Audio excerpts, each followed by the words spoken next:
મિત્રો, અત્યારે ગુજરાતમાં મેઘરાજા મન મૂકીને વરસી રહ્યા છે. એટલે આવનારા દિવસોમાં શું છે ગુજરાતમાં વરસાદની આગાહી અને અત્યારે ગુજરાતના કયા વિસ્તારમાં સૌથી વધુ વરસાદ પડ્યો છે, તમામ પ્રકારની માહિતી આ એક વિડીયોમાં તમને મળી જવાની છે.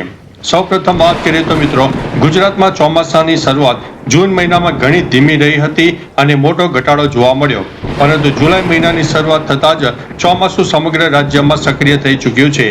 હવામાન વિભાગની આગાહી પ્રમાણે આજે 4 જુલાઈ સુધીના સત્તાવાર આંકડાની વાત કરીએ તો અનેક જગ્યાએ જોરદાર વરસાદ પડી ગયો છે.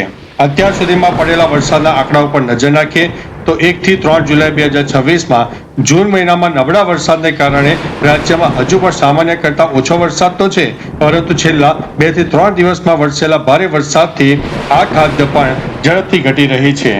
સમગ્ર ગુજરાત રાજ્યની વાત કરીએ તો અત્યાર સુધીમાં સરેરાશ 57.2 મિલીમીટર વરસાદ નોંધાયો છે, જે સામાન્ય સરેરાશ કરતાં 57% ઓછો છે. સૌથી વધુ વરસાદની વાત કરીએ તો દક્ષિણ ગુજરાતના ડાંગ, વલસાડમાં 328.9 મિલીમીટર અને નવસારીમાં 221 મિલીમીટર જેટલો નોંધાયો છે.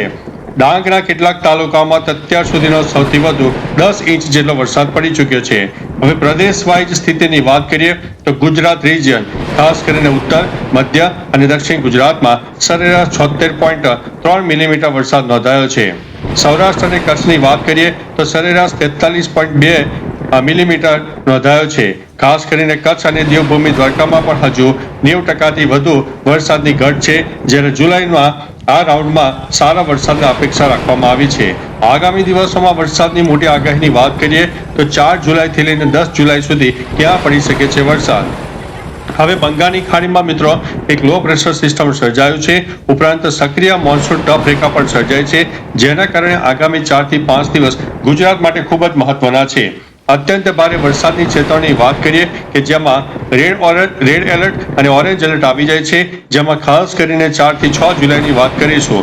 દક્ષિણ ગુજરાતમાં ખાસ કરીને સુરત, તાપી, નવસારી, વલસાડ અને ડાંગ જિલ્લામાં છૂટાછવાયા સ્થળોએ અત્યંત ભારે વરસાદ પડવાની સંભાવના છે.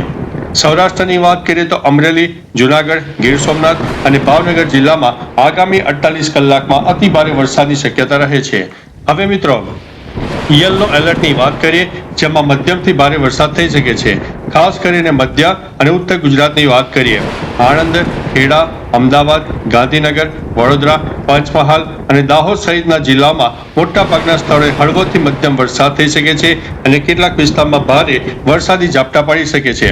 બીજી તરફ ઉત્તર ગુજરાત અને કચ્છની વાત કરીએ તો બનાસકાંઠા, સાબરકાંઠા અને કચ્છના વિસ્તારોમાં પણ 5 જુલાઈ પછી વરસાદનું જોર વધી શકે તેવી સંભાવના છે. હવે મિત્રો, ખાસ ચેતવણી છે કે ભારે વરસાદને કારણે નીચાણવાળા વિસ્તારોમાં પાણી ભરાવાની તેમજ દક્ષિણ ગુજરાતની નદીઓમાં જળસ્તરમાં વધારો થવાની શક્યતા છે. એટલે માછીમારોને આગામી 5 થી 7 દિવસ દરિયો ન ખેડવા માટે અમારા ચેનલ વતી તમને વિનંતી છે. ઉપરાંત જે ખેડૂત મિત્રોનો ખુલ્લામાં કોઈ ચીજ વસ્તુઓ પડી હોય તો તેને સત્વરે સુરક્ષિત જગ્યાએ લઈ લેજો, જેથી આપણને મોટું નુકસાન ન થાય. તો ચાલો મિત્રો, ફરીથી એક વરસાદની નવી આગાહી લઈને મળતા રહીશું. ત્યાં સુધી અમને રજા આપશો. નમસ્તે.